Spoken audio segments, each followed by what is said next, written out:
عورت کو دھکا دیا اور نیچے گرا دیا اور اس کے اوپر چڑھ گیا اور اس کے ساتھ زبردستی کی۔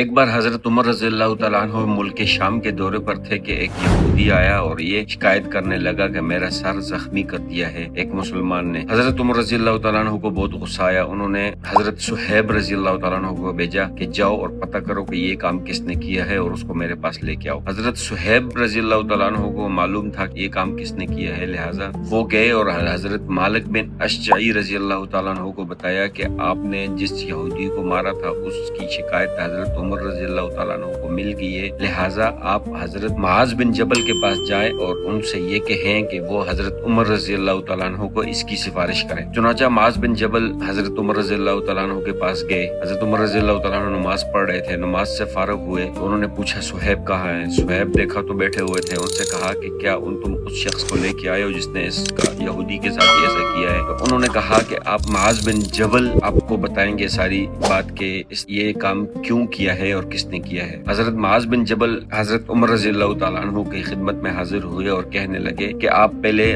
مالک بن اشجعی رضی اللہ تعالیٰ عنہ کی بات سن لیں، پھر اس کے بعد آپ اپنا فیصلہ سنائیں۔ چنانچہ مالک بن اشجعی آئے اور انہوں نے کہا کہ میں نے دیکھا کہ یہ یہودی ایک عورت جو گدے پہ سوار تھی اس گدے کو ہانک رہا تھا، تھوڑی دیر بعد اس نے اس گدے کو چوکا مارا تاکہ وہ گدا ہلے اور عورت گر جائے، لیکن ایسا نہ ہوا تو اس نے اس عورت کو دھکا دیا اور نیچے گرا دیا اور اس کے اوپر چڑھ گیا اور اس کے ساتھ زبردستی کی، اس کی عصمت دری کر دی۔ چنانچہ میں دیکھ رہا تھا، مجھے غصہ آیا، لہٰذا میں نے اس کو زخمی کر دیا، اس کے سر کو زخمی کر دیا۔ حضرت عمر رضی اللہ تعالیٰ عنہ نے کہا تمہارے پاس کوئی گواہ ہے یا اس عورت کو بلا کے لے کے آؤ کہ جس کے ساتھ یہ ظلم ہوا ہے۔ حضرت مالک بن اشجعی رضی اللہ تعالیٰ عنہ اس عورت کے گھر گئے اور وہاں جا کر ساری بات بتائی اور ان کو کہا، اس عورت کے باپ اور اس کے خاوند کو کہا کہ آپ اپنی عورت کو بھیجیں۔ اس عورت کا باپ اور خاوند بہت ناراض ہوئے اور انہوں نے کہا کہ تم نے ہماری عورت کو رسوا کر دیا ہے، اور وہ عورت خود بول پڑی کہ نہیں، اس نے ٹھیک کیا ہے، لہٰذا میں اس کے ساتھ جاؤں گی اور جا کے میں حضرت عمر رضی اللہ تعالیٰ عنہ کو سارا واقعہ سناؤں گی۔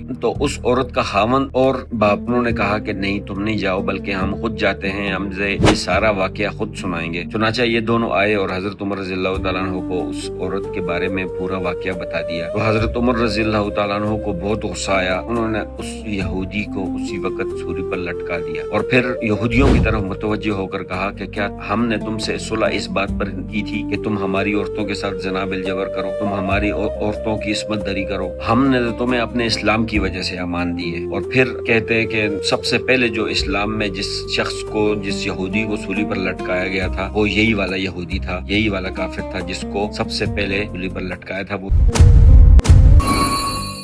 یہ تھی آج کی ویڈیو۔ انشاءاللہ کل ملیں گے نیکسٹ ایک نئی ویڈیو کے ساتھ اور نئے ولاگ کے ساتھ۔ تب تک کے لیے اللہ حافظ۔